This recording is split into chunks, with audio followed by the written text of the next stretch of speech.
Bonjour et bienvenue dans le First, le magazine des rendez-vous du futur dédié aux change makers, aux acteurs du changement, ceux qui mettent en œuvre des actions créatives positives. Ce magazine est réalisé par Triple C, JD Carré et Le Cube. Il est co-animé avec Rémi Hoche, ici présent. Bonsoir Rémi. Bonsoir, bonsoir à tous. Et ce magazine va être ponctué de chroniques. Une chronique de Camille Ecologirl et une chronique de Marie Beaurepaire. L'émission d'aujourd'hui, Les jeunes pousses de l'innovation, est une émission spéciale. Spéciale pourquoi ? Parce qu'elle est dédiée au festival Futur en scène. Spéciale parce qu'elle durera 2 fois plus longtemps. Et spéciale parce que nous n'aurons pas 1 ni 2, mais 3 invités sur le plateau. Alors, le festival Futur en scène, qu'est-ce que c'est ? De quoi il s'agit ?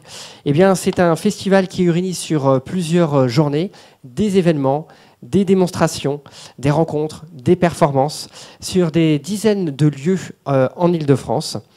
Cette année, nous nous sommes rendus avec Rémi sur plusieurs lieux, les lieux de rassemblement qui étaient les plus importants, à savoir le Carreau du Temple et la Gaîté Lyrique. Et là, nous avons eu l'occasion de rencontrer beaucoup de porteurs de projets. Nous avons rencontré aussi Fairphone, par exemple, une équipe internationale basée aux Pays-Bas qui a créé le premier smartphone éthique et réparable, c'est-à-dire que dès lors qu'une partie du téléphone est défectueuse, il est possible soi-même de la changer, donc ce qui permet de limiter l'obsolescence programmée.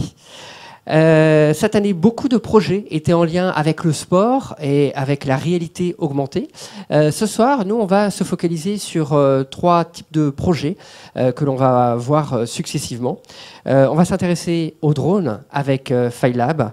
On va s'intéresser à la consommation éclairée et la réalité augmentée avec Phare. Et enfin, à la fabrication de vinyles individualisés avec Vinylite. Alors vous allez pouvoir interagir avec cette émission avec le hashtag RDVF, donc à vos smartphones pour tweeter. Rémi, je te laisse commencer avec notre premier invité, Adrien Algui de Phylab. Oui, bonsoir Adrien. Alors c'est vrai que quand on parle de drones, on a souvent une image plutôt négative qui est rattachée, notamment avec les utilisations militaires ou les utilisations de surveillance. Et pourtant, les drones peuvent être aussi des ovnis, des objets bienveillants non identifiés, comme le qualifie le site Sun Sun Sun, qui consacre un petit dossier sur les drones. Et il ne faut pas oublier que les drones, c'est avant tout des robots, et on va en reparler. Alors, parmi les utilisations bienveillantes de ces machines volantes, on peut notamment citer le drone abeille, qui est là pour dépolluer l'air en absorbant les particules polluantes. On peut parler du drone que j'appelle Alerte à Malibu, qui vous largue des bouées pour éviter de vous noyer quand il détecte un problème dans l'eau. Ou encore un drone qui guide les éléphants au Kenya pour les emmener dans des zones protégées pour éviter tout ce qui est autour du braconnage. Et puis on a aussi beaucoup parlé du drone Amazon pour livrer les colis à domicile de façon personnelle. Alors Adrien, vous êtes le directeur de la communication de Phylab, qui est une start-up créée en 2013 et qui est dédiée donc à la robotique volante et aux drones, qui est basée sur l'open source et sur l'open hardware. Alors vous avez une ambition chez Phylab, c'est de devenir un centre international de recherche, d'expertise, un centre international de recherche et d'expertise des drones en open source. Alors déjà, est-ce que vous pouvez nous dire ce que c'est Phylab, et puis surtout comment est né le projet ? Alors le Phylab, en fait, à l'origine, c'était un laboratoire associatif. On a été pendant 2 ans, effectivement, à partir de 2013, on était une association ouverte, un laboratoire dans lequel les gens pouvaient venir parler, avec lesquels on pouvait prototyper des drones. Et puis on a passé un peu plus de 2 ans à faire ça. Et depuis 6 mois maintenant, nous sommes effectivement une start-up. Comment est né le Phylab ? C'est un projet assez original. Il émane d'une personne qui s'appelle Hakim Ambrani Montanelli, qui anciennement était ingénieur du son. C'est quelqu'un de très modeste, mais qui a quasiment une 20aine de disques d'or, puis qui a travaillé dans l'industrie du disque à haut niveau, et puis il a commencé par s'ennuyer, et puis il a fini par rebondir sur les plateaux de télévision. Puis il a bidouillé dans son coin, dans son appartement, des ordinateurs en suivant les MOOC du MIT sur le design électronique. Puis de fil en aiguille, il s'est mis à faire des drones chez lui avec des imprimantes 3D à partir de microcontrôleurs, jusqu'à arriver dans un endroit qui s'appelle La Paillasse, qui est, on va dire, à cheval entre le laboratoire et l'incubateur, qui est un lieu d'événement, un lieu de vie. Et puis ici, Hakim, il a commencé à fédérer des gens autour de lui, à monter justement ce premier, on va dire, c'est pas vraiment un Fab Lab, parce qu'un Fab Lab, c'est un label, c'est une étiquette, c'est une charte, mais c'était quand même un lab dédié aux drones. Du coup, là, on a travaillé sur plusieurs types de projets. On a travaillé notamment sur le projet ExoPlus. Je ne sais pas si vous avez entendu parler, c'est un drone qui peut vous suivre, qui a fait une campagne. Et puis, on a commencé à travailler avec des institutions, avec des industriels, pour travailler avec eux justement sur des besoins spécifiques de drones sur mesure. Et ça, aujourd'hui, maintenant, c'est ce qu'on fait. Effectivement, on accompagne des acteurs industriels sur des besoins très spécifiques. Est-ce qu'on peut revenir en fait sur la philosophie de base, sur notamment la conception des drones en open source? Est-ce que vous pouvez... Alors, on entend beaucoup parler en fait de l'open source. Qu'est-ce que c'est? Et vous, comment vous l'utilisez, enfin, ou comment vous travaillez dans cette démarche-là? Oui.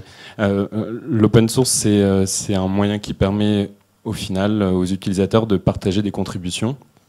Et nous, ce qu'on fait dedans, en fait, c'est qu'on a développé ce qu'on appelle un framework dans le langage technologique, donc un ensemble de technologies qui permet au final aux développeurs et aux ingénieurs de développer des applications pour les drones. En fait, on facilite le travail du développement des drones. L'idée, c'est que ces 2 années de lab, elles nous ont permis de mettre le doigt sur des enjeux assez intéressants et importants, qui est que pour faire des drones aujourd'hui, c'est d'abord un mélange de 3 univers. Il y a d'un côté tout ce qui touche à l'électronique, au hardware, de l'autre tout ce qui touche au logiciel, et ensuite il y a tout l'univers qui est lié à l'aéronautique, donc quelque chose de plus lié à la mécanique ou à la physique ou à la chimie. Et au final, faire des drones sur mesure aujourd'hui, on s'est rendu compte que ça prenait énormément de temps, ça demandait des ressources très variées, que ce soit sur l'organisation, sur les compétences ou sur les ressources financières. Et on s'est dit qu'il manquait un ensemble technologique qui permettait de fluidifier tout ça. Et du coup, on s'est dit qu'il fallait commencer vraiment à travailler sur ce qu'on appelle un OS en mode open source. Donc aujourd'hui, c'est ça qu'on fait. On travaille bien sur tout cet ensemble-là, qu'on met pour l'instant à disposition dans des usages professionnels avec des clients. Est-ce que vous avez quelques exemples concrets justement de réalisations qui ont été faites à partir du modèle que vous avez créé et qui a été augmenté? Oui. Alors ça fait 6 mois qu'on est une entreprise seulement. Du coup, on est déjà en train de travailler sur des chantiers commerciaux très clairs qu'on ne peut pas encore vraiment divulguer, mais des applications effectivement... Alors, on est quand même assez proche du domaine de la santé. On travaille, et là c'est officiel, par exemple avec le SAMU. Alors, je ne peux pas vous en dire beaucoup plus sur le sujet, si ce n'est que ça frôle le secteur de la domotique. Des usages d'applications, eh bien, ça peut être par exemple des capteurs thermiques pour analyser les feux de forêt. Nous, là où on a avancé aussi, c'est par exemple on utilise la 4G pour faire la transmission d'informations ou de flux vidéo, ce qui veut dire que votre drone il peut être autonome et que vous pouvez le piloter d'à peu près n'importe où depuis votre ordinateur.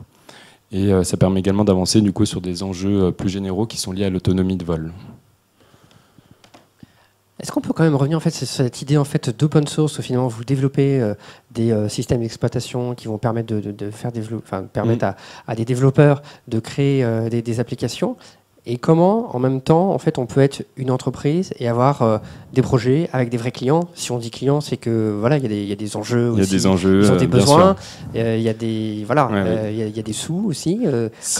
Comment ça se conjugue? C'est toute la complexité effectivement du projet. C'est que on met en place tout système qui est open source et pour l'instant on accompagne du coup ces clients en leur développant des applications sur mesure. Et l'idée c'est que nous après ces applications-là on les réinjecte dans un OS qui sera apporté au final des autres utilisateurs. Et l'idée étant au final, c'est quand on va continuer à bien développer du coup toute cette partie-là, qui est liée plutôt à pas vraiment encore à du grand public, parce qu'on s'adresse pour l'instant plutôt à des ingénieurs ou à des développeurs logiciels. Mais l'idée, c'est de commencer vraiment à fédérer une communauté et à documenter des projets pour qu'ils puissent circuler plus rapidement et qu'au final, tout le monde gagne du temps dans le prototypage de drones, parce qu'on pourra aller récupérer des bribes d'applications à gauche et à droite. Mais alors oui, du coup moi je voulais revenir sur le grand public justement, parce que là pour le moment vous êtes adressé plutôt à des industriels, des grands groupes, mais à la base vous étiez vraiment un fly lab, c'est-à-dire vraiment pour prototyper des pièces de drone. Est-ce que vous ambitionnez à nouveau, peut-être quand vous aurez développé votre activité commerciale, d'ouvrir des lieux au grand public pour justement les initier au drone? C'est aussi un des grands dilemmes auxquels on est confronté, c'est qu'au final, on était quand même investi dans le domaine de la R&D, qui est quand même assez proche du domaine de la pédagogie, de l'apprentissage, de la production. Notre rêve, quelque part, il est de rendre de plus en plus accessible la manière de faire des drones, de prototyper des drones rapidement. Et aujourd'hui, c'est assez drôle, c'est qu'on est du coup une entreprise, une start-up, on l'assume, mais on est contacté de plus en plus par des communes, voire par des centres de R&D, justement pour répliquer le modèle de lab qu'on avait à ce moment-là, qui était un lieu transversal, dédié au prototypage, au partage et à la connaissance des drones, dans d'autres endroits. Du coup, aujourd'hui, c'est une question qu'on se pose très sincèrement. Comment est-ce qu'on recrée un lieu dédié à tous ces enjeux-là, qui mêlerait à la fois global et local? Comment est-ce que ce lieu s'adapte en fonction de son écosystème? Parce que quand on fait des drones, enfin on en parlera peut-être après, nous on préfère parler de robotique volante, effectivement, mais il y a des enjeux locaux effectivement qui sont spécifiques à certains sites aussi, depuis les acteurs aux industriels, aux centres de recherche, à l'environnement naturel. On a été contacté par exemple par Saint-Brieuc, qui souhaite vraiment ouvrir un lieu là-bas et qui nous propose des locaux, qui nous propose même des aides. Et du coup, à nous de voir comment est-ce qu'on s'intègre et comment est-ce qu'on fait sens dans cet écosystème-là. Parce qu'il y a des enjeux très intéressants qui sont liés à la mer, par exemple. Il y a également... Comme par exemple? Alors, à la mer, il y a le sujet des transports qui est très intéressant aussi. On parle beaucoup d'Amazon. On sait que c'est de l'ordre de l'expérimental. On sait que sur le plan technique, il y a des choses qui sont faisables. Mais dans les usages, en France en tout cas, ça, on va être rapidement réduit avec l'évolution, on va dire, législative des choses. En revanche, il va y avoir des cas d'usage spécifiques. Communiquer d'une île ou d'une presqu'île à un autre endroit pour déposer des objets, c'est tout à fait possible. Techniquement parlant, du coup, il va y avoir des micro-marchés. Je parlais sur Futur en Scène avec quelqu'un qui m'expliquait que ça pourrait être intéressant aussi, par exemple, pour les bateaux qui arrivent dans des ports et qui, en général, on attendent. Et puis, il y a une espèce de zodiaque qui va faire le lien entre le centre de contrôle ou la douane et le bateau, et qu'au final, ce lien pour envoyer juste des documents, des informations, pourrait aussi s'automatiser via des drones. Il y a ça, et puis au final, quand on sait qu'on parle de robotique volante, on peut tout de suite imaginer des interactions avec la robotique sous-marine. Il y a déjà des gens qui travaillent effectivement sur des interactions entre un drone, enfin un robot sous l'eau et un autre robot, mais celui-ci volant au-dessus. Du coup, il peut y avoir des transmissions d'informations, des relais, des interactions dans le futur. À mon avis, oui, on y arrivera. C'est assez fascinant quand on vous écoute. Et je veux revenir sur une question de sémantique. Oui. Quelle différence vous faites entre un drone et un robot volant ou de la robotique volante? Oui. C'est hyper intéressant. C'est vraiment un grand champ pour moi. On a tendance à dire, alors Rémi l'a dit, les drones en général, ils sont assimilés à l'armée, à tout cet univers-là. Depuis peu, ils sont assimilés aux jouets aussi également. Nous, on pense au final que les robots, ce qu'on appelle les robots volants, justement, c'est notre étape. C'est l'étape où il va y avoir une intelligence. C'est-à-dire qu'on va commencer à y mettre de l'intelligence artificielle pour y multiplier les usages et les cas d'application. Mais alors, comment vous... Dernière question. Ah, c'est la dernière question. Ouais. Justement, on va ouvrir un peu le sujet sur les drones. C'est comment vous imaginez l'avenir avec les drones? Comment vous imaginez la société avec ces robots volants dotés d'intelligence artificielle, on va dire? Sur le plan technique, beaucoup de choses seront opérationnelles rapidement, mais les plus gros freins dans les changements de société, ça va être problème éthique, peut-être. Éthique, complètement. Et c'est ça où c'est intéressant, si je reviens juste sur la partie sémantique, c'est à partir du moment où on considère que c'est un robot, on considère que c'est un outil. Et quand c'est un outil, c'est l'usage qui va donner du sens et de l'éthique. Mais du coup, pour revenir sur ce qu'on disait là, sur l'avenir, ça va être de plus en plus automatisé, en fait. On aura de moins en moins de dispositifs pour le contrôler de manière manuelle. Nous, on a tendance à croire que les radiocommandes, pour les piloter, c'est déjà quasiment obsolète. Du coup, ça va être de plus en plus autonome. Le domaine de la santé est très concerné par ces enjeux-là aussi. Il se peut peut-être que dans 15 ans, 20 ans, on est tous un espèce de drone, un petit peu comme un avatar, qui collecterait aussi des données, et puis qui, pourquoi pas, créer des interactions sociales avec l'environnement. C'est quelque chose qui est possible. Merci beaucoup Adrien pour ce témoignage. Vous allez rester avec nous sur le plateau. Et tout de suite, on va faire une petite pause en vidéo avec une chronique vidéo de Camille Ecologirl qui va nous parler de Chamengo et de pionniers. À toi Camille.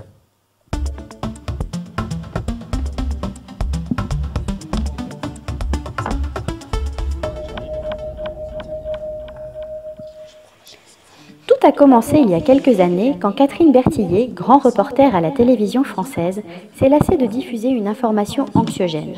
Elle choisit alors de mettre toutes ses compétences au service d'un monde meilleur en mettant en lumière des pionniers de l'économie positive. Entourée de son équipe, elle part à la rencontre de ces hommes et ces femmes qui innovent à travers le monde. Leur point commun, l'excellence.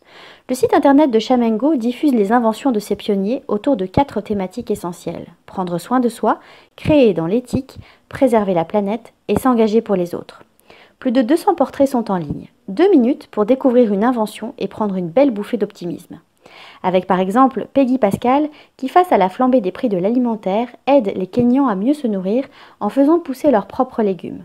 Mais aussi le Philippin Ilac Diaz qui propose aux villages n'ayant pas accès à l'électricité une technologie gratuite, open source et low-tech.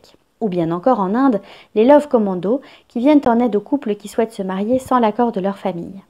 Sensibilisée par les portraits, la communauté Chamengo grandit jour après jour avec celles et ceux qui veulent s'inspirer, partager et soutenir cette fabrique d'un nouveau monde. Prochaine étape, la construction des villas Chamengo sur les 5 continents. Conçues comme des espaces de valorisation de l'ensemble des solutions des pionniers, elles réuniront à la fois showroom, écolodge, mini-ferme bio suspendue, restaurants, espaces de rencontres et d'ateliers, Fab Lab. Rendez-vous en 2018 pour découvrir la première villa Chamengo qui ouvrira ses portes à Bordeaux.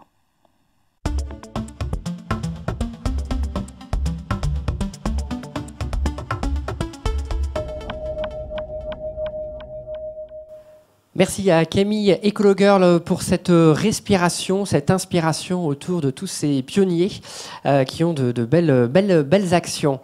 On accueille un nouvel invité sur ce plateau. On accueille Franck Bramy. Bonsoir Franck. Bonsoir. Vous êtes cofondateur de Phare. Rémi, est-ce que tu peux nous dire quelques mots sur ce projet ? Oui, alors avec ce deuxième projet, on va parler food tech. Alors pour faire simple, la food tech désigne toutes les technologies numériques qui sont utilisées dans le domaine de l'agriculture, de l'alimentation et de la distribution alimentaire. Alors ce soir, donc, on a le plaisir d'accueillir Franck, qui est le cofondateur de la start-up Farway, qui développe l'application Phare, F-A-R, et ça veut dire Food with Augmented Reality. Donc c'est tout un programme. Et alors justement, Franck, est-ce que vous pouvez nous dire ce qu'est Phare ? Je suis là pour ça.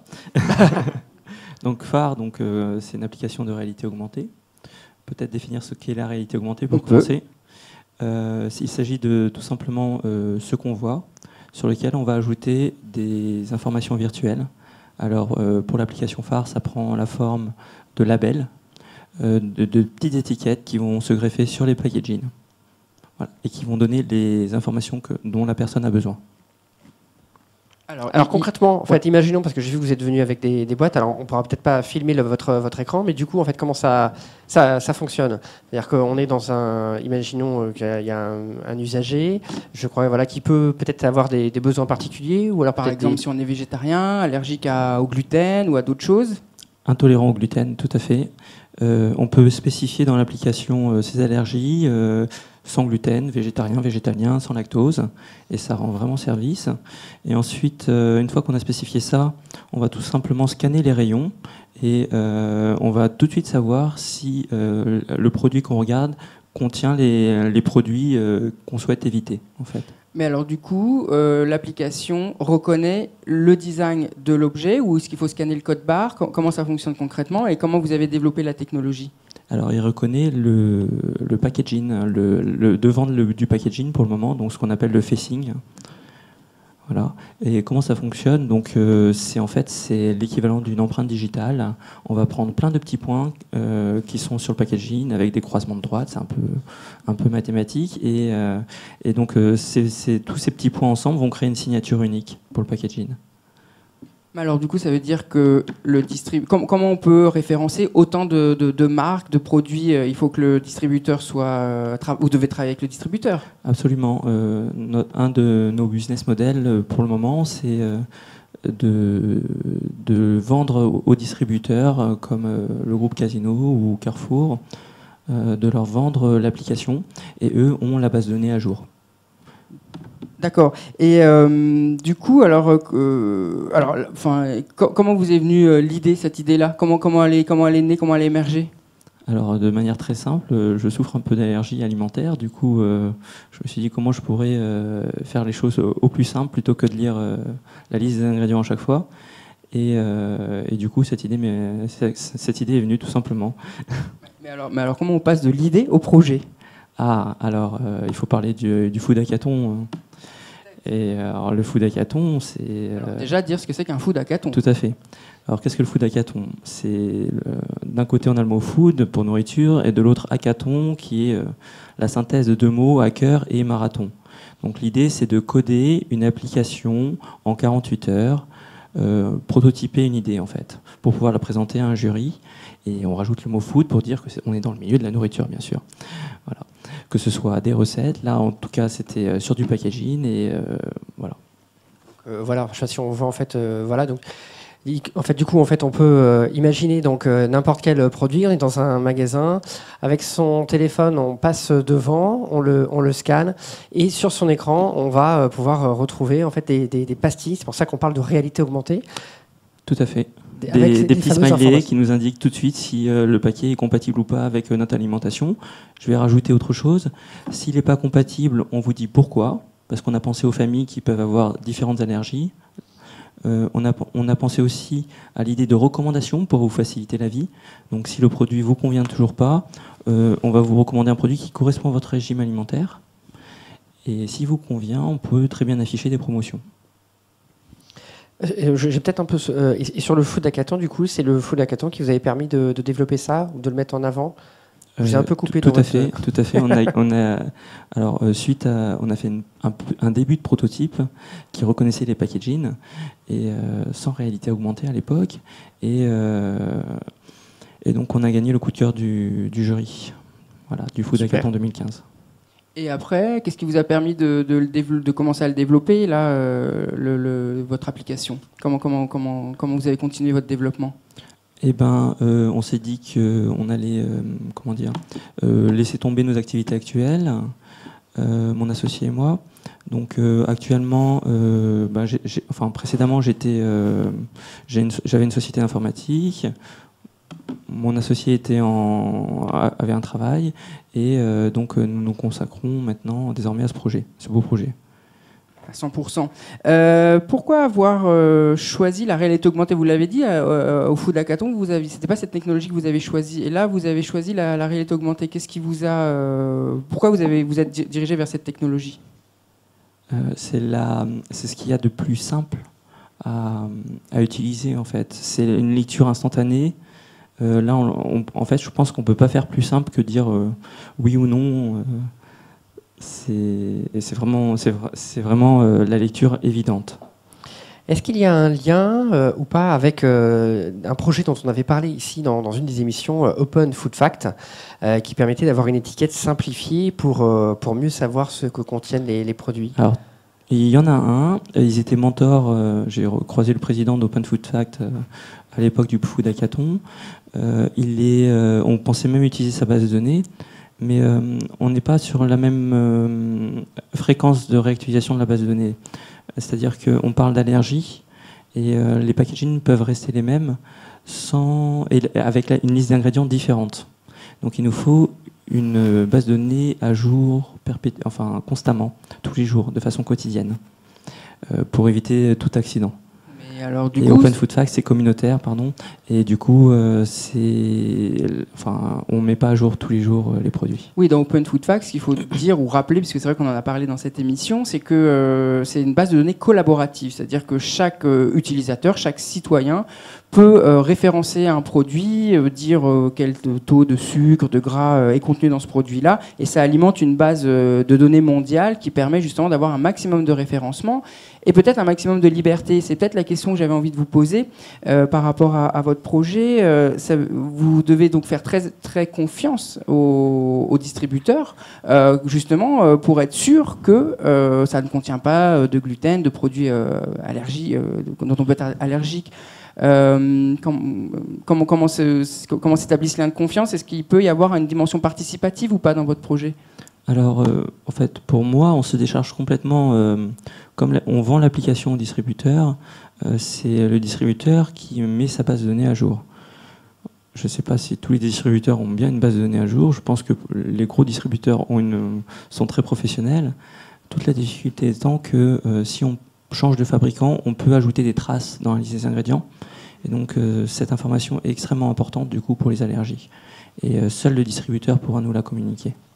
J'imagine que ça peut vraiment beaucoup intéresser les distributeurs, parce que ça permet en fait d'avoir aussi des données ou des informations sur les consommateurs, hein, dès lors qu'ils ont accepté les conditions.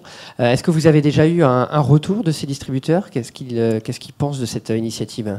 Alors, j'ai pas eu de retour de distributeurs. J'ai eu des retours indirects avec des actionnaires de distributeurs qui ont adoré l'idée, et pas que ces actionnaires. Enfin, tous les particuliers adorent parce que c'est tellement plus simple, ça fait un gain de temps considérable. Ça évite de lire les étiquettes, du coup. Tout simplement. On ne comprend souvent rien dans les étiquettes. Voilà, ça peut traduire aussi les étiquettes, du coup. Très bien. Quelles seraient alors les prochaines étapes là, dans votre projet? Alors, la prochaine étape, c'est de faire, je pense, un POC dans un petit supermarché, type pas très loin de chez moi, et prouver que le concept fonctionne complètement à une vitesse comme on le souhaite, c'est-à-dire instantanée. Mais là, on peut déjà télécharger l'application ou pas du tout? Quel est votre planning? L'application n'est pas encore dans les stores. De toute façon, tant qu'on n'a pas de distributeur, on n'a pas de base de données complète. Donc ce qu'il faut, c'est forcément avoir un contrat avec un distributeur tout d'abord pour commencer. Ensuite, on fera progressivement les choses avec une boutique et puis on verra par la suite comment ça se passe. Très bien. Merci beaucoup, Franck, pour ce témoignage, pour ce projet-là qui est en train de d'éclore avec des idées assez originales. On va faire une petite pause et on va trouver maintenant la chronique vidéo d'une nouvelle chroniqueuse au sein de l'équipe des Rendez-vous du Futur. C'est Marie Beaurepaire qui va nous parler d'un projet, alors là, qui va être numérique aussi, qui va être féminin. On va parler des Wi-Fi. À toi, Marie.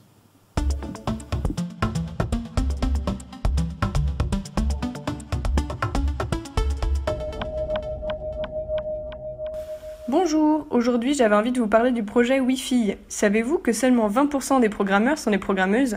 Et oui, en 2016, la perception genrée des métiers se porte bien, alors même que les métiers du numérique recrutent. C'est ainsi qu'en 2013, Salwa Toko constate que les jeunes collégiens et lycéens attribuent toujours certains métiers aux hommes et d'autres aux femmes, éloignant ainsi les filles des métiers techniques. Mais le numérique s'immisce dans toutes les parties de la vie. Ne pas s'y intéresser revient donc à limiter d'office la réussite professionnelle des filles. Avec le soutien de la FAS, Wi-Fi voit le jour en Seine-Saint-Denis, inaugurant ainsi un parcours en 2 temps. De septembre à février, une phase de sensibilisation grâce à des réunions dans les collèges et lycées, en présence des parents et des filles. Ensuite, de février à juillet, c'est parti. Recrutées sur leur seule motivation, les filles mettent les mains dans le cambouis tous les week-ends, les mercredis après-midi et une bonne partie du mois de juillet. Elles apprennent à coder, touchent à la robotique, aux réseaux sociaux, rencontrent des modèles féminins du milieu, et ça marche. Aujourd'hui, la 3e promo est en cours, les résultats sont plus que positifs. 80% des participantes envisagent une filière scientifique, incluent le numérique dans leur projet professionnel et innovent à tout bout de champ. Quid du numérique dans la puériculture, de l'accès aux droits par Internet des seniors ou de l'accompagnement des plus jeunes sur la toile? Les Wi-Fi deviennent des référentes pour leur entourage, mais plus que cela, elles sont des ambassadrices citoyennes du numérique, prêtes à transmettre leur savoir à toutes et à tous et à promouvoir l'égalité femmes-hommes au quotidien. Grâce au soutien de la France s'engage, vous pourrez bientôt vous connecter avec les Wi-Fi près de chez vous.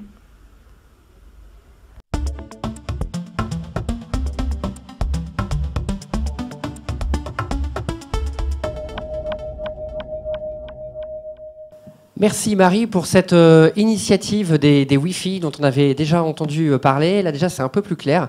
C'est très très très intéressant ces initiatives qui visent à promouvoir aussi le codage, le coding, je sais pas comment on dit, le fait de coder en tout cas, et au-delà des sexes, des genres et des régions.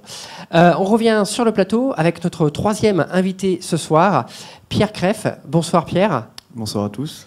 Alors, Pierre est fondateur, cofondateur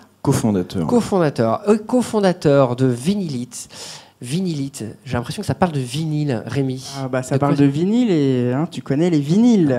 Un petit peu. Alors oui, donc Pierre, c'est vrai que le vinyle a vraiment la cote en ce moment. Il y a pas mal de festivals de vinyle, les Vinyl Days ou quelque chose Le comme Record Store Day. Oui. Voilà. On voit de plus en plus de disquaires dans les rues de Paris et de France. Et vous, alors vous êtes fan de musique, je crois même un peu de musique électronique. Vous êtes diplômé notamment de l'école de commerce de Grenoble et vous avez eu envie de monter votre activité autour du vinyle.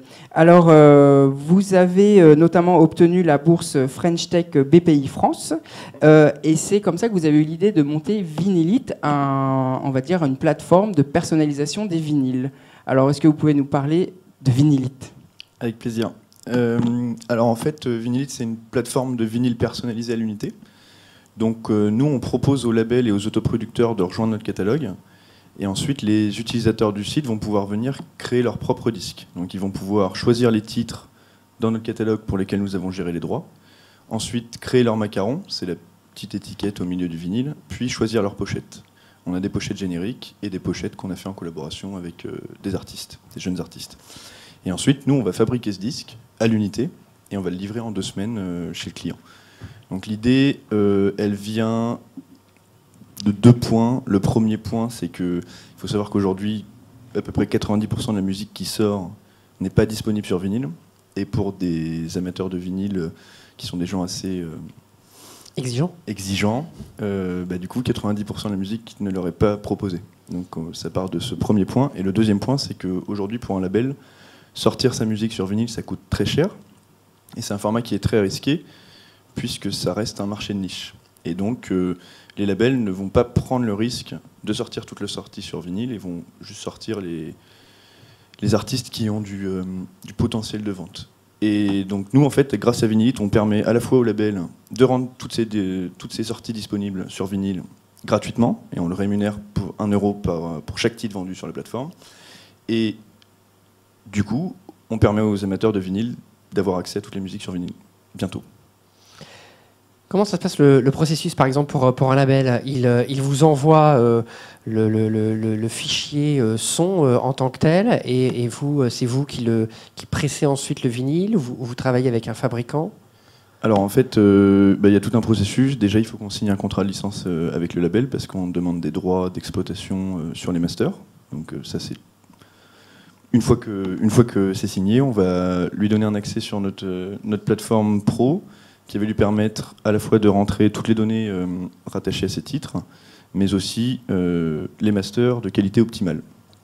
Et ensuite, nous, qui venons de Grenoble, à Chambéry, on a un fabricant qui fabrique nos disques. Et en fait, dès qu'on va avoir une commande, on va masteriser les titres pour que ça sonne bien sur vinyle. Et ensuite, on va les graver directement sur wax. Donc on est sur une méthode de production qui est totalement différente du pressage industriel classiquement utilisé dans le vinyle. Et sur la partie personnalisation pour les particuliers, du coup, là aussi, il suffit en fait de choisir dans le catalogue de musique que vous avez référencé. On choisit, 3, 4, 5 titres. On les sélectionne. On associe n'importe quelle photo ou pas pour la pochette, comment ça se passe ? Alors en fait, déjà au niveau de la musique qui va être sur son disque, l'amateur de vinyle va avoir 2 solutions. Soit il prend des titres dans notre catalogue. Aujourd'hui, on a plus de 5000 titres et on travaille avec 60 labels, et c'est en train de grossir petit à petit, mais de plus en plus vite. Ou alors il peut aussi nous envoyer ses propres productions. Mais par ses propres productions, on entend la musique qu'il produit lui-même avec ses propres instruments et ses amis, et pas la musique qu'il n'a pas produite. À partir de ce moment-là, le tracklisting est fait, et après, pour le macaron, la personne va pouvoir uploader n'importe quelle image. D'ailleurs, des fois, les gens oublient qu'il y a quelqu'un qui voit l'image. Et par contre, pour la pochette, on ne fait pas de pochette personnalisée, on propose des pochettes génériques. Vous travaillez avec différents graphistes, j'ai vu, sur les pochettes, justement. Il y a un travail un peu graphique qui est assez... Ouais, en fait, on est parti de... à partir du moment où c'est très compliqué et très très cher de faire de la pochette personnalisée 4 couleurs à l'unité, on a fait de ce défaut une force. C'est-à-dire que maintenant, on collabore avec des artistes qui vont finalement faire des pochettes souvent beaucoup plus belles que nous pourrions le faire, ou l'amateur de vinyle lambda. Et donc on les propose en édition limitée, à 200 exemplaires, avec nos disques. Et vous avez tout type de musique, tout est possible, ou vous avez une spécificité, une spécialité? Alors le but de Vinylite, c'est de rendre toute la musique disponible sur vinyle, donc on n'a pas de fermeture. Après, on a eu beaucoup de reggae et de musique électronique dès le début parce que c'était des styles qui nous tenaient à cœur. Mais maintenant, aujourd'hui, vous allez pouvoir retrouver du funk, de la salsa, du rock, du métal. Enfin, plus le temps passe et plus les horizons s'élargissent.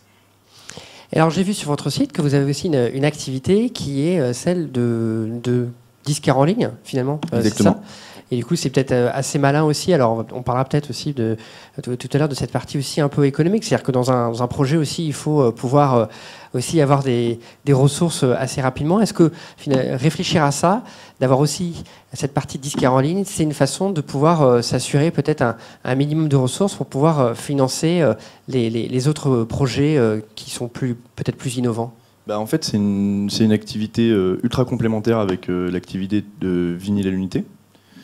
Du coup, en fait, ça vient de notre communauté, c'est-à-dire que notre communauté s'est fait des disques à l'unité donc sur vinylite.co et nous a demandé, oui, la sélection que vous avez dans votre catalogue est cool, est-ce que vous pourriez nous proposer quelques disques? Donc on a commencé à le faire, et maintenant on propose plus de 500 références.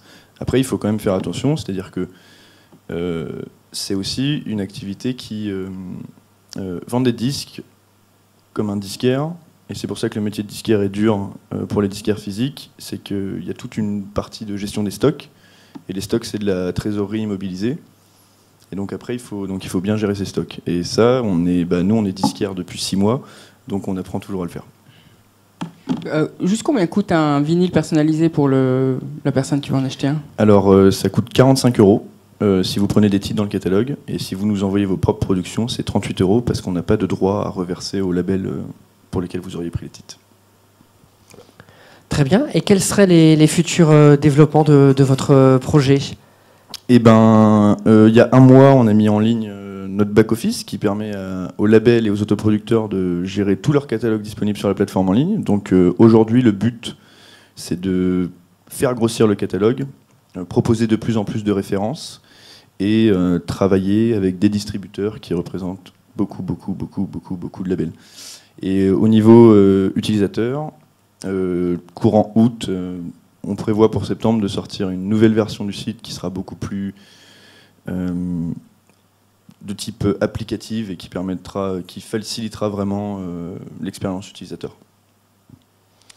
Et est-ce qu'on peut revenir sur l'intérêt pour les labels? Aujourd'hui, un label lambda en fait, qui veut produire en vinyle, comment il fait? Il faut qu'il soit en contact avec une structure de réalisation qui traite le son, et puis après un fabricant, c'est ça? Est-ce que du coup, finalement, vous arrivez comme un nouvel acteur qui peut faire le lien entre ces différents métiers?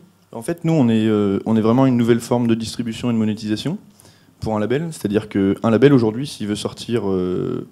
imaginons un disque de 4 titres sur vinyle, il va devoir investir au minimum 1 200 € pour masteriser ses titres, faire les lacs et ensuite les presser. Et pour 1 200 €, il va avoir 100 exemplaires. En le vendant à 12 €, qui est le prix normal d'un disque 4 titres, il faut qu'il vende tout pour être juste rentable. Donc si vous voyez on vient de démontrer que c'est un peu juste. Donc c'est intéressant à partir de 300 ou 500 exemplaires. Et là, il faut investir encore plus. Nous, ce qu'on va permettre au label, on va lui permettre de rendre ces titres-là, pour ses fans, on va dire hardcore, disponibles directement à l'unité. Et quand on voit plus loin, ça peut être aussi, pour un label, un moyen d'identifier les sorties qui méritent, qui auront un potentiel, ou du moins qui auront un risque moindre après c'est sur vinyle. C'est-à-dire que si je me rends compte que le dernier EP que j'ai sorti a été... Alors EP, pour ceux qui ne connaissent pas, là, je pose des fois... Oui, parce que là je comprends, mais peut-être que les autres... un EP...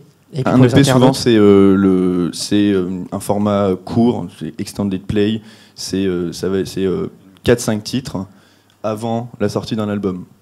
Après, dans la musique électronique, les gens sortent souvent que des EP. Et donc imaginons que cet EP qu'on a sorti ensemble sur Vinylite, il a été commandé 10 fois, s'il y a 10 personnes qui sont prêtes à mettre 45 € pour l'avoir, il est probablement possible que 300 personnes le prendront à 12 €. C'est un peu la théorie. Mais là, on est dans le futur. En scène. Ok, très bien. Merci beaucoup Pierre pour ce témoignage et cette initiative. On va passer maintenant à Rémi. Rémi, en fait, tu n'es pas en fait porteur de projet. Je t'ai pas vu ton stand comme nos amis en fait sur le Futur en scène.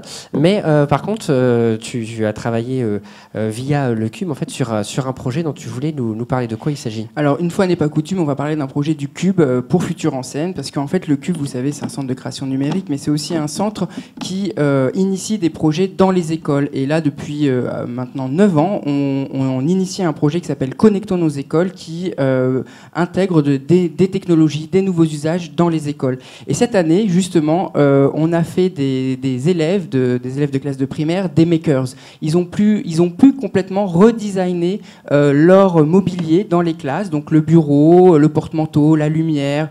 Il y a eu 5 classes qui ont du territoire de Grand Paris Seine-Ouest qui ont travaillé sur différents types de mobilier. Ça a créé des prototypes. Ils ont travaillé avec des étudiants en design, des étudiants de Strat École de Design. Et donc ça a donné vraiment des prototypes incroyables. Alors moi je vous propose de regarder un petit extrait d'une vidéo qu'on a réalisée où on voit les jeunes makers et sûrement les jeunes entrepreneurs, les jeunes pousses d'innovation, alors vraiment très très jeunes, qui vont nous parler de leur projet, notamment un projet de porte-manteau connecté. Donc on peut lancer la vidéo.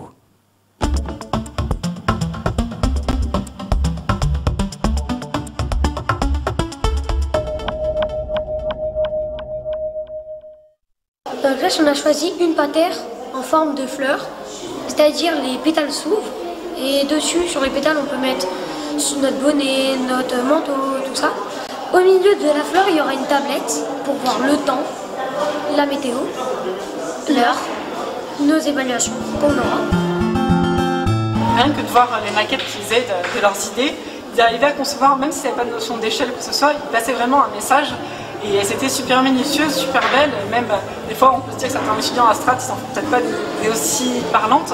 C'est une expérience aussi bien pour eux que pour nous. C'est-à-dire que quand vous allez voir votre table, vous allez voir un mur de fourmis, et au-dessus vous aurez ces cerfs, ces petites plantes qui commencent à pousser au-dessus. Dans ma classe, c'est devenu un plus. Et c'est un plus qui s'intègre complètement dans mon programme. Cette année, la créativité des enfants, à partir de leurs compétences et de ce qu'ils savent faire, rentre complètement dans la façon de travailler donnée par les nouveaux programmes de 2016.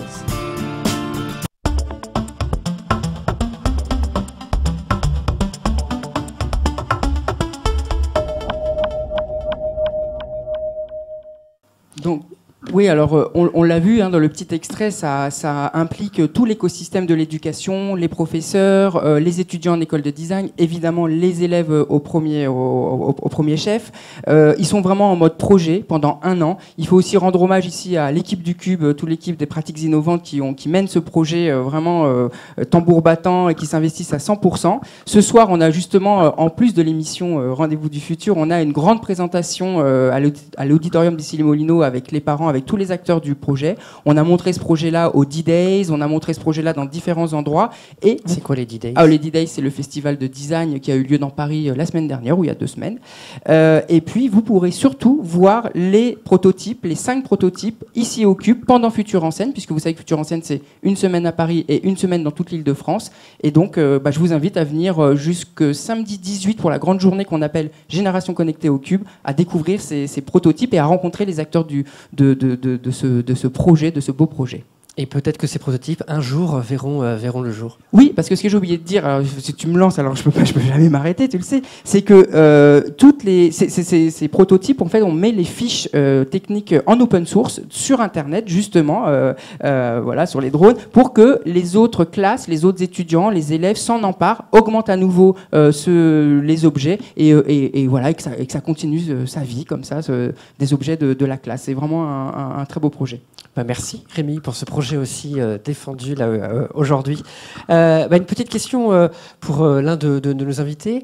Donc Futur en scène pour la partie parisienne la touche à sa fin. Est-ce que vous avez eu déjà des retombées ou qu'est-ce que ça signifie pour vous en fait d'avoir participé à Futur en scène? Qui veut répondre? Eh ben, je me lance. Pour nous, c'était la première fois qu'on était sur cet événement et c'était une vraie réussite. dans le sens où les 2 premiers jours, on a rencontré plein de pros, pas mal de boîtes avec qui on va faire très probablement des collaborations qui vont être intéressantes. Et aussi, c'était un gros lieu de passage, donc ça nous a permis d'expliquer ce qu'on faisait, notre concept, à pas mal de gens du grand public, et tout le monde a quelqu'un dans son entourage qui écoute du vinyle.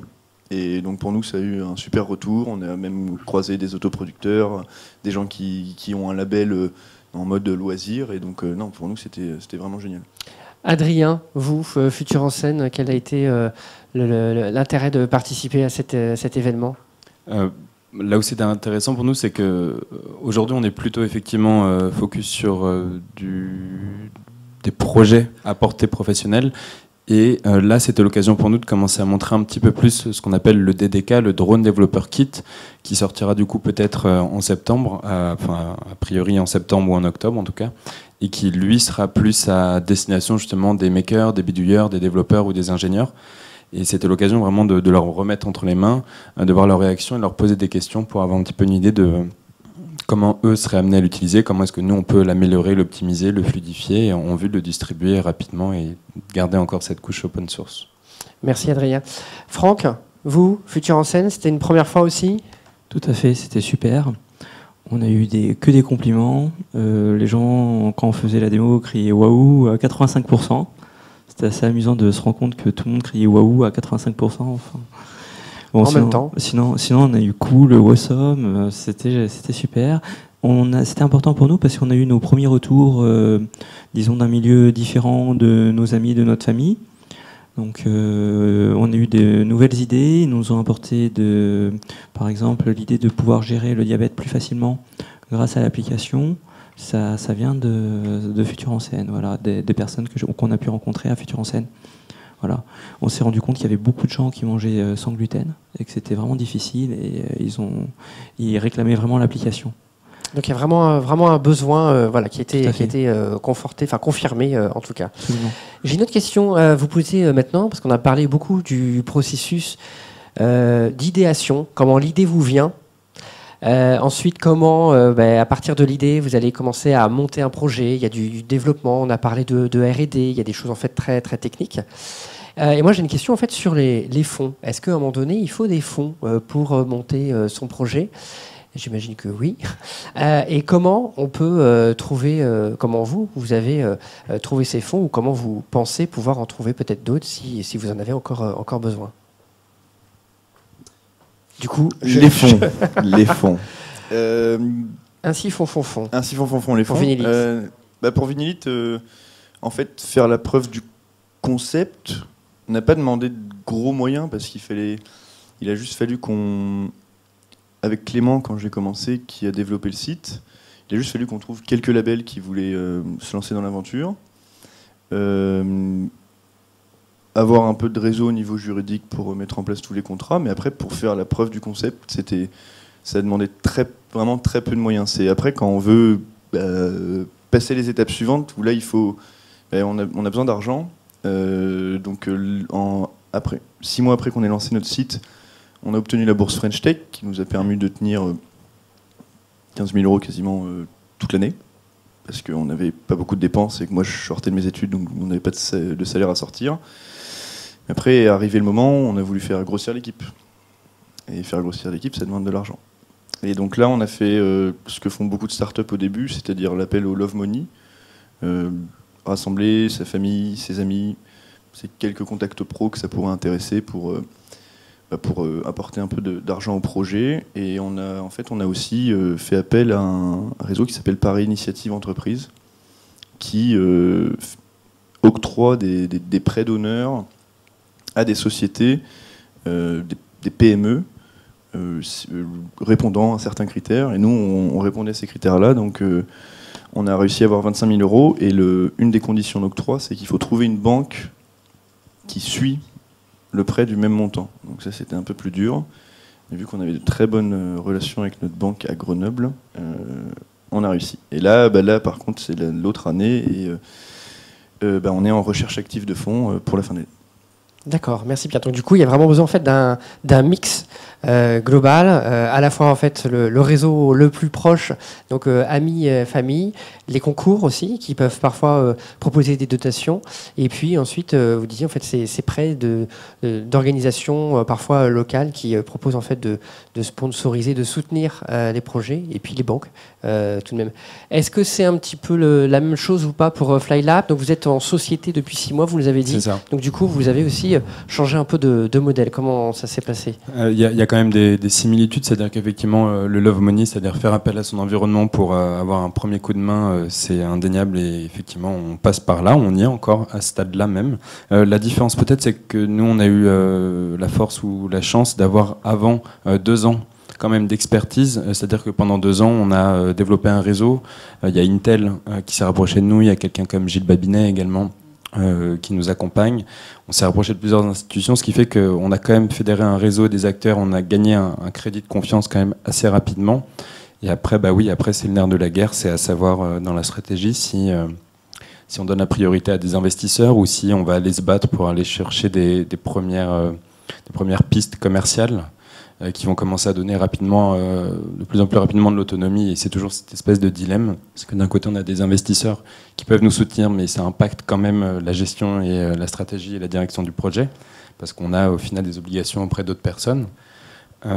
Et de l'autre côté, aller se battre pour aller essayer de choper des contrats commerciaux pour en gagner en autonomie. C'est vraiment le nerf de la guerre. Il est à ce stade-là, effectivement, quand on est une entreprise et qu'on démarre. Voilà, pour nous, c'est ici que tout se passe, quoi. Ok, merci Adrien. Et Franck, je me tourne vers vous. Vous êtes un peu plus tôt, vous, dans votre projet, par rapport aux autres invités. Est-ce que vous avez eu besoin de fonds jusqu'à maintenant? Et si oui, non, et comment ça va se passer pour la suite? Alors pour l'instant, on n'a fait appel à aucun fonds. On pensait postuler à un incubateur ou un accélérateur, parce qu'on a une démo qui est qui fonctionne très bien. Et ce qui serait le plus facile pour gagner du temps, ce serait qu'un distributeur nous contacte directement. Voilà.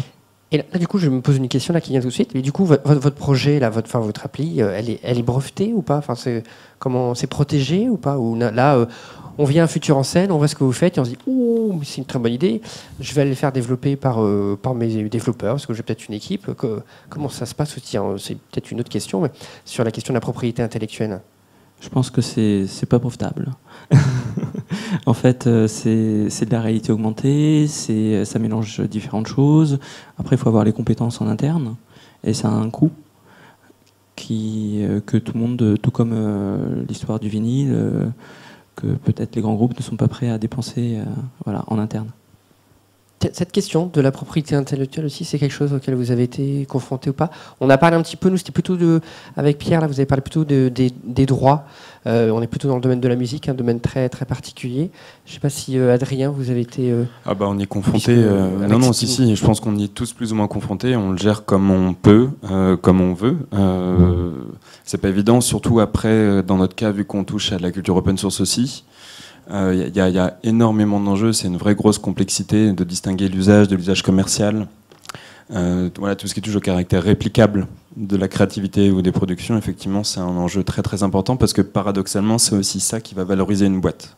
C'est-à-dire que les investisseurs, ils ont besoin d'être rassurés aussi en ayant une vraie idée de la valeur du capital de la boîte sous tous ces aspects. Donc c'est très très très important. Enfin, c'est une vraie question. Ça dépend comment on la prend. Comment on travaille dessus, quoi. Merci beaucoup pour toutes vos réponses, vos témoignages, et on vous souhaite encore de réussir beaucoup dans vos projets. Pour finir cette émission, on va passer à la dernière séquence, une séquence coup de cœur.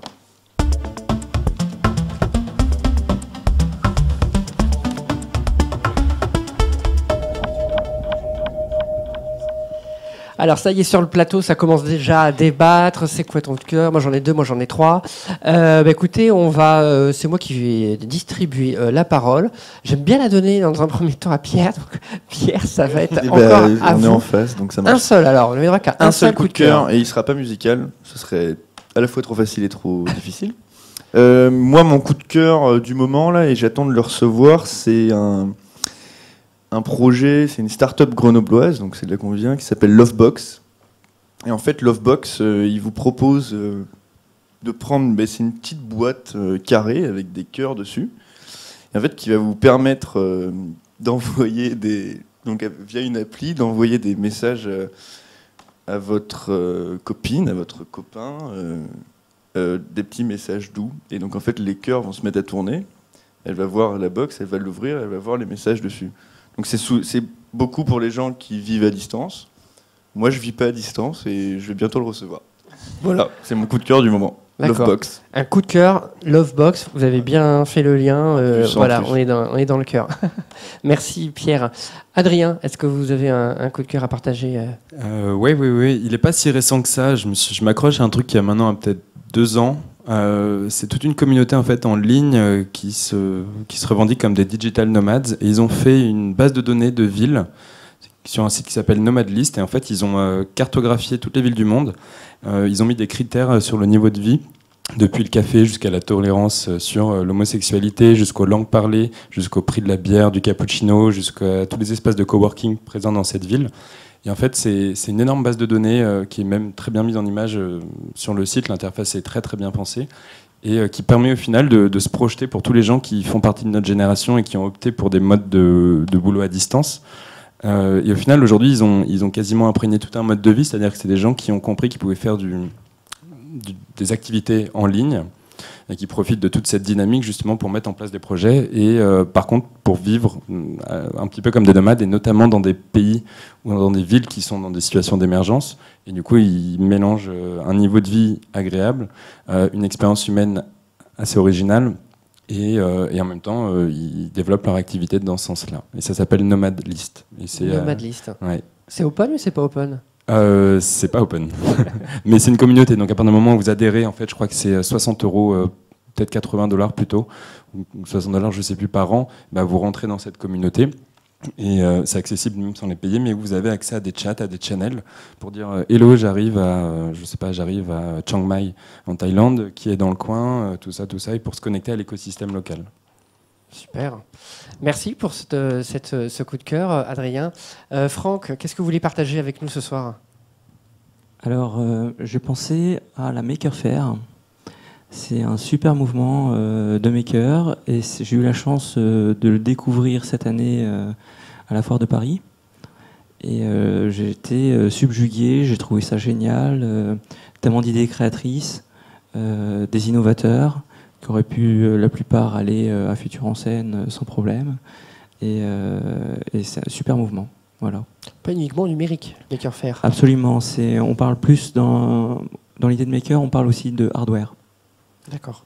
Voilà. Et étant donné que je touche un peu de hardware, c'était vraiment inspirant. Très bien. Merci pour ce coup de cœur. Rémi, à toi. Alors moi j'ai un coup de cœur. De quoi s'agit-il? Ça c'est une exposition et ça s'appelle Merci Raymond. Alors, qui est Raymond? Raymond, c'est Raymond Hins. C'est un artiste d'art contemporain qui malheureusement est décédé en 2005, à l'âge de 79 ans. On le connaît notamment pour ses affiches déchirées. Il a fait partie du mouvement des nouveaux réalistes dans les années 60. C'est un grand monsieur de l'art contemporain. Et ce qui est génial dans cette exposition, Merci Raymond, c'est son ami Bertrand Lavier, un autre artiste français hyper important sur la scène culturelle, qui lui rend hommage et qui, plus que lui rendre hommage, dialogue avec lui entre ses œuvres à lui, à Bertrand Lavier, et les œuvres de Raymond Hins. Et alors, ce qu'il faut savoir dans ces deux travaux, dans le travail de Raymond Hins et de Bertrand Lavier, c'est tout un travail sur le jeu de mots, sur le calembour. Évidemment, il y a aussi des pièces formelles, des sculptures. Alors, je vous donne quelques petits exemples, juste 2 exemples assez sympas. Par exemple, Raymond Hins avait créé une palissade avec 33 skis, 33 paires de skis. Et donc, Bertrand Lavier reprend cette œuvre dans une pièce et il décide de réunir d'autres artistes dont le nom finit par ski. Donc, Boltanski, Gazorovski, Tchaïkovski, enfin voilà. Et Kandinsky. Et alors, c'est assez génial parce que du coup, ça remet évidemment en cause le rôle du commissaire d'exposition qui va faire attention à quelle œuvre mettre en relation avec quelle autre œuvre. Et là, évidemment, juste le lien, il est sur cette chose très bête, ce calembour, enfin du calembour, cette fin en ski. Autre exemple assez sympa, et après j'arrête. Par exemple, vous connaissez tous Picasso, vous connaissez tous Matisse. Vous savez qu'il y a la voiture Picasso et il y a aussi une voiture qui s'appelle Matisse. Et alors en fait, il a fait le plus gros et le plus lourd physiquement calembour de l'histoire de l'art. Il a posé 6 arbres, les Troènes, vous savez, les Troènes, entre Matisse et Picasso. Il a appelé ça Citroën entre Matisse et Picasso. Voilà. Enfin, il faut vraiment regarder cette exposition qui se joue des icônes de l'histoire de l'art qui vont de Giotto jusqu'à l'âne qui s'appelait Boronali, c'est un âne qui peignait avec sa queue, et voilà, et donc il y a vraiment, c'est hyper ludique, c'est pas forcément accessible du premier abord, parce qu'il faut quand même un peu se plonger dans tous ces jeux de mots, ces jeux de correspondance, mais qui sont très très drôles. Voilà, et merci Raymond, merci Bertrand pour cette belle exposition à l'Hôtel de la Monnaie à Paris. Merci Rémi. Et merci James. Moi, mon coup de cœur, une fois n'est pas coutume, il sera vinylique, ou il sera en vinyle. C'est ce live de James Brown qui a été réalisé à l'Apollo, au théâtre, dans la salle à Apollo. C'est assez extraordinaire. Normalement, on va pouvoir écouter un petit extrait en fond sonore. Voilà, je voulais le partager avec vous, parce qu'il n'y a pas que le numérique dans la vie. Il y a aussi l'analogique, je le dis et le redis. C'était bien aussi d'avoir des vrais invités. Un jour, nous aurons des hologrammes, mais profitons d'avoir des invités en chair et en os pour cette émission. Merci beaucoup d'avoir participé à cette émission spéciale Futur en scène. Merci beaucoup donc à Adrien, Franck, Pierre. Merci à Rémi d'avoir préparé et co-animé cette émission. Merci à nos chroniqueuses Camille Écolo Girl et Marie pour leur petite surprise vidéo. Un petit merci aussi, un clin d'œil à Jérémy, Jonathan et Bastien qui sont derrière les machines, derrière la technique et qui permettent de rendre cette mission réelle que vous pouvez voir en live en ce moment ou en replay sur le site des Rendez-vous du Futur. À la rentrée, nous aurons une surprise à vous proposer. Ce sera très probablement avec le parrain de cette émission. Je n'en dis pas plus, si ce n'est que l'on parlera de science. À très bientôt sur les sites et avec le hashtag RDVF. À bientôt sur le site des Rendez-vous du Futur et à tout de suite sur les réseaux sociaux. Partagez le changement.